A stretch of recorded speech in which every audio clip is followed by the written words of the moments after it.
Oi gente, bem-vindo à minha terra. Eu não ia gravar essa semana porque de novo tá terrível o calor. É mais ou menos 9 da manhã agora e já tá passando dos 30 graus no sol, seguramente já tá passando dos 35. Mas tem algumas coisas que se eu não mostrar para vocês hoje, elas vão desaparecer do jardim e eu acho muito fundamental a gente entender e saber o que é algumas das coisas que a gente vai encontrando, tá? Algumas parecem muito peculiares e na verdade são mais peculiares ainda, tá? Então quero ir ali embaixo na seção de horta para mostrar alguns bichinhos. Olhando parece um só, mas na verdade a gente vai ter um conglomerado de animais. A gente fala muito sobre pragas, né? É uma das grandes dúvidas sempre das pessoas que fazem jardim, né? Mas, sei lá, eu não considero nada praga em si, porque tudo, se a gente consegue encontrar um equilíbrio na natureza, nenhum vai afetar negativamente, pelo menos não ao ponto de perder uma variedade ou algo assim. Mas a gente tem que ter paciência, tá? Porque demora um tempo para todos esses animais chegarem no nosso espaço, a gente conseguir trazer todos a alimentação, o espaço para eles invernarem, a alimentação na etapa larval, etc, tá? Então a gente tem que respirar fundo e deixar a natureza seguir seu curso, né? Bom, então, semana passada eu estava limpando aqui um pouquinho a minha horta, eu acho que eu tinha mostrado para vocês, e eu encontrei um bichinho. Que seria uma larva, então, de mariposa que se alimenta dos tomates, tá? Mas na verdade é de toda a família das solanáceas. Tomate, podem comer também um pouquinho de pimentão, physalis, entre outros. Eu peguei ela, guardei, tentei dar folha de tomate para ela comer, mas ela não quis comer, então eu acabei liberando ela no mesmo lugar que eu tinha encontrado, ainda que eu já não tenha mais tomates aqui. E caminhando, eu encontrei em outra planta, que seria o Physalis Queen of Malinalco, que a gente já mostrou aqui no canal. E olha só, provavelmente se vocês cultivam tomate, berinjela, vocês já viram esse bichinho aqui, né? O Tomato Hornworm, porque aqui atrás, obviamente, a câmera sempre dificultando o foco, né? Mas ali atrás vocês veem que ela tem um rabinho, mas que parece um chifrezinho. E esse seria então a larva dessa mariposa, que é super linda também, né? Uma esfingide. Mas olha só o que está acontecendo em cima dela. Vocês veem que parecem uns floquinhos de arroz. Bem, isso daqui são larvas, tá? Vou mostrar aqui para vocês e vou sair do sol para continuar gravando. Tá tão quente que se eu fico muito tempo no sol, a câmera para de funcionar. Então, deixa eu ir para a sombrinha para explicar para vocês. Bom, então, o que acontece ali? Como eu falei, tudo é um equilíbrio nas nossas hortas, nos nossos jardins e nos ambientes naturais. E o que a gente está vendo ali é simplesmente a natureza se autorregulando. Bom, no início, quando a gente plantar, um dos primeiros polinizadores que a gente vai começar a ter vão ser as borboletas e as mariposas. Elas chegam muito rápidos e, como a gente pode ver aqui, estão vendo ali voando? Essa é uma das primeiras que chegam também, né? Que é a borboleta da couve, né? Que aqui eu tenho meu brócolis roxa e ali já estão elas e elas vão colocando larvas ali. E aqui a gente pode ver elas ali, ó. Consegue ver ali no detalhe? Elas se alimentando da folha. Pois bem, o nosso primeiro instinto quando esses animais chegam é ver o dano que eles causam, porque eles vão ser defoliadores, vão comer as nossas folhas, flores, etc. Mas se a gente não elimina esses animais por completo, em pouco tempo vai começar a vir esses animais que vão alimentar desses animais que comem as folhas que apareceram primeiro. Então a gente vai começar a ter esses predadores naturais das nossas pragas, tá? E um deles, um muito fundamental, seria então as vespas parasitoides, que seria nada mais que vespinhas, que são esses animais que são parecidos com as abelhas, mas têm uma cintura mais fina. E o que eles fazem não é se alimentar diretamente dessas larvas, mas sim eles depositam ovos dentro dessas lagartas, os quais vão eclodir e vão liberar larvinhas, e essas larvinhas vão comer as lagartas por dentro. É coisa assim de filme de terror e de alienígenas, né? Mas é algo muito interessante que a gente começa a ver no nosso jardim se a gente inibe esse instinto de eliminar todos os animais que vão se alimentar das nossas plantas, tá? Outros predadores que são muito comuns e que a gente gosta, acha bonitinho, tem até desenho animado infantil sobre isso, seriam as ladybugs, que seriam as mariquitas, chinitas, tem muitos nomes para elas, joaninhas também, né? Mas se a gente começa a analisar, a gente vai ter centenas e centenas de outros depredadores. Por exemplo, a gente odeia a aranha vermelha, que seria então uma aranha pequenininha que faz umas telas de aranha nas nossas plantas e começa a dar clorose nelas. Mas também a gente tem espécies de aranha vermelha que vão se alimentar dessas aranhas vermelhas que se alimentam das plantas. Então tudo é um equilíbrio.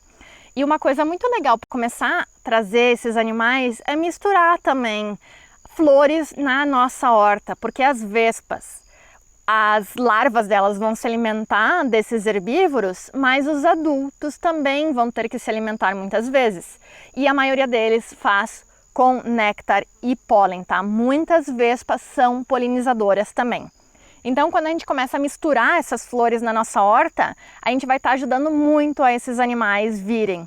E também diferentes cores vão trazer diferentes animais, que nem o amarelo e o branco vai trazer sírfidos, que são pequenos insetos, assim, bem diminutos, que parecem até vespas. As joaninhas vão gostar mais do amarelo, laranja, branco também.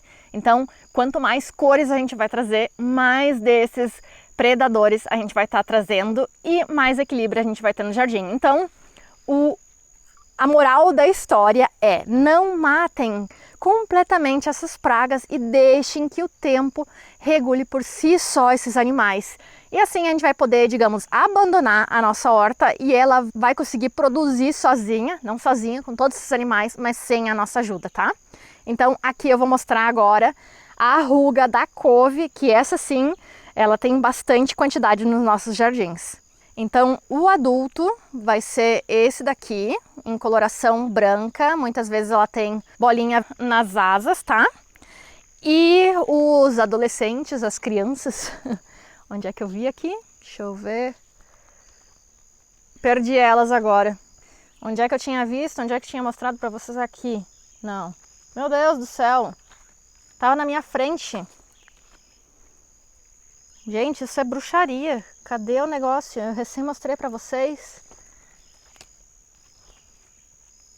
Aqui, gente. Meu Deus do céu. Aqui vão ser os jovens, tá? E eles vão ficar bem maiores que isso e cada vez vão comer mais. Quando que eles estão grandinhos, muitas vezes eu pego isso daqui e dou para minhas codornas comerem, tá? Elas adoram. E aqui, olha só, gente. Muito legal, isso daqui não foi planejado. Deixa eu ver se eu consigo focar para vocês.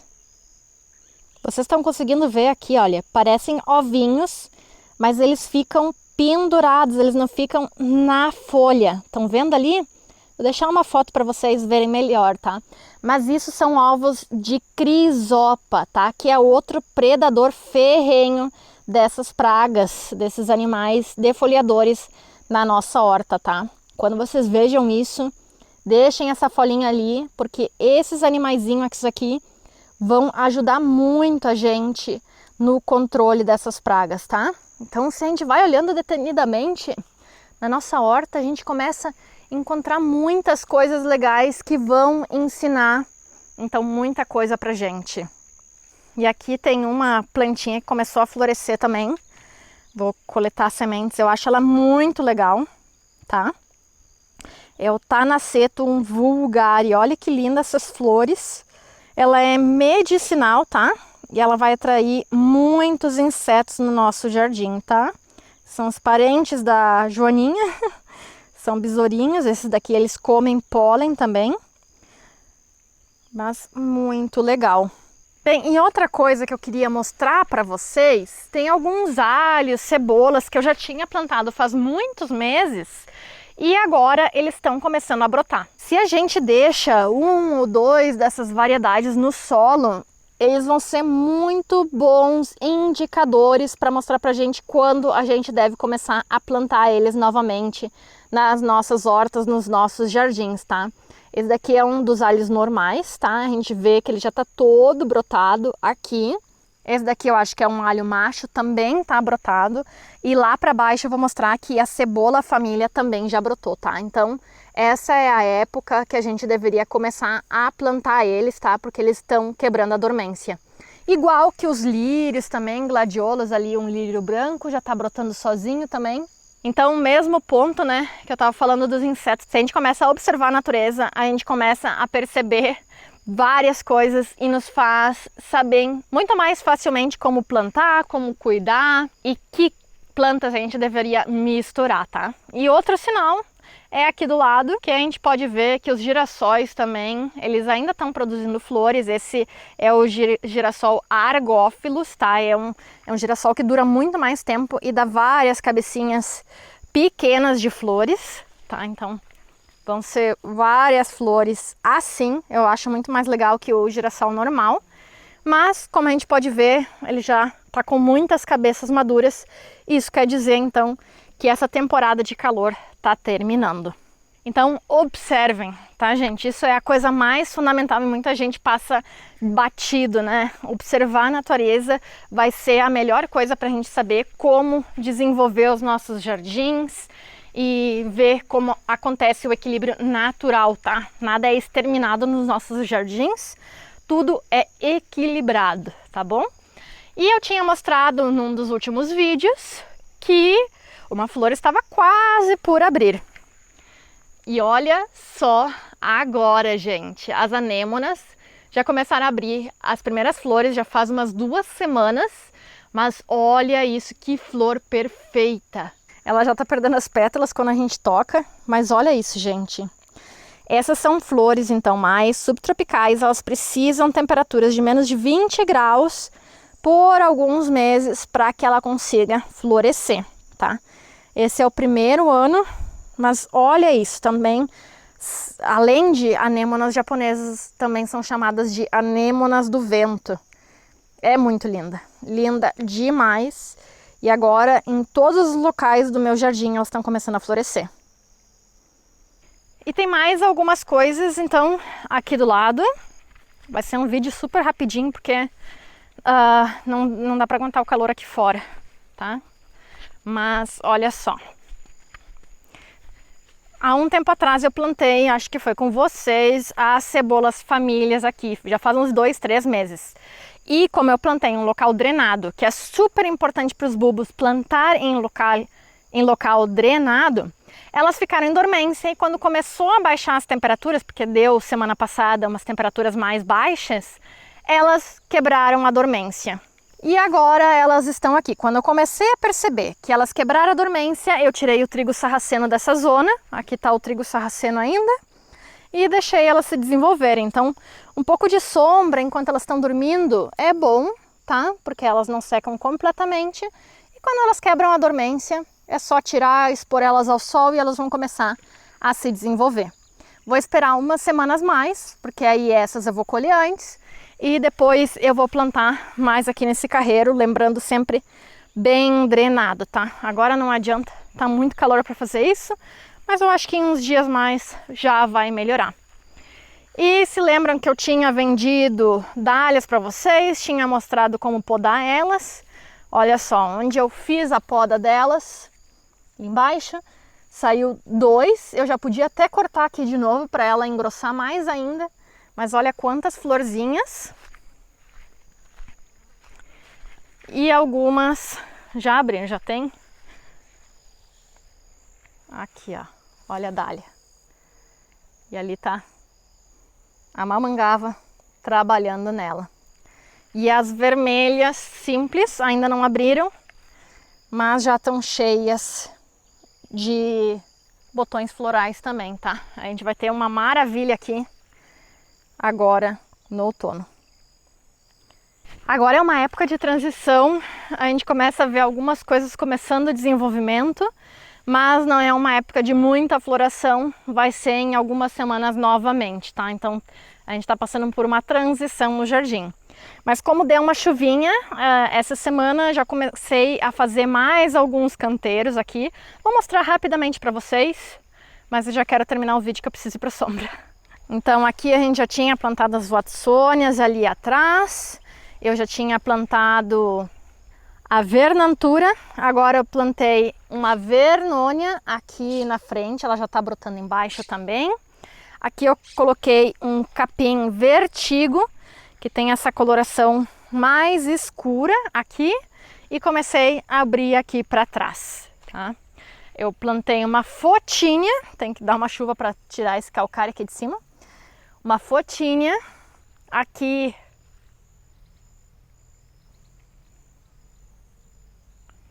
Ali atrás os crinums que já estão brotando. Transplantei uma lavanda ali, tá tudo feinho agora, mas depois elas vão começar a brotar.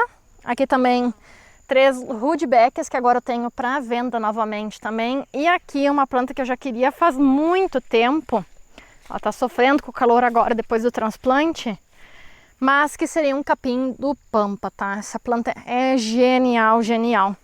Do lado dos Eryngiums Pandalifolium, que eu já tinha mostrado também, que vai dar uma estrutura bem legal aqui. E vai ser como capas, né? Então, se a gente vem aqui na frente, né, que seria o caminho principal. Vamos ver se vocês entendem a ideia. Então, aqui na frente a gente vai ter o azul da Sálvia. Aí depois as Mil em Ramas aqui na frente. Aí a divisão de Vetiver ali em linha. Aqui, aí vai ter os cachos do Pandalifolium saindo por trás, e como barreira lá atrás vai ter o capim dos Pampas com as flores brancas novamente. Então seria um degradê que vai ocorrer aqui no jardim. Em alguns meses a gente vai ver como esse trabalho ficou, né? Mas agora tudo tá na imaginação. A gente tem que pensar assim, né? Jardinagem nada é instantâneo, a gente tem que esperar chegar ao equilíbrio, chegar à floração, as sementes germinarem e assim por seguinte. Só para terminar, quero mostrar mais uma coisinha que estava falando essa semana e também quero compartilhar com vocês. Aqui nessa parede da minha casa sempre parece um insetário, sempre tem muitos bichinhos legais, ó. Uma das coisas é que toda a minha parede sempre tem casulo de borboleta. Então de manhã cedo a gente tem elas esticando as asinhas aqui, se secando. Aqui, ó, se secando para começar a voar e continuar polinizando as minhas plantas. Aí ela voou. As crisálidas delas vão se ver assim, tá? Então quando a gente vê essas estruturas penduradas, não tirem elas porque elas vão se transformar em borboletas posteriormente, tá? Esse muro aqui é uma maravilha para elas, elas sempre estão penduradas. Mas tem mais um bichinho que eu queria mostrar, olha só. Aqui tem mais uma. Legal, né? Mas vamos ver. Aqui, ó. Mais uma crisálida. E aqui tá o bichinho que eu queria mostrar para vocês. Eu vou retirar, mas não retirem quando vocês encontrem. Esse daqui é um bicho do canasto, ou bicho da cesta. Aqui eu tenho mais um. Eles podem variar em formatos, tá? Eles podem ficar bem maiores do que isso. Mas aqui dentro a gente vai ter uma lagartinha, tá? Os machos dessa espécie vão se transformar em mariposas, tá? As fêmeas sempre vão viver dentro desses casulos. Por que que os machos saem desses casulos? Porque eles vão ter que encontrar as fêmeas na etapa adulta para fecundar elas, colocarem mais ovos e assim continuar com a espécie. Vou deixar ele aqui.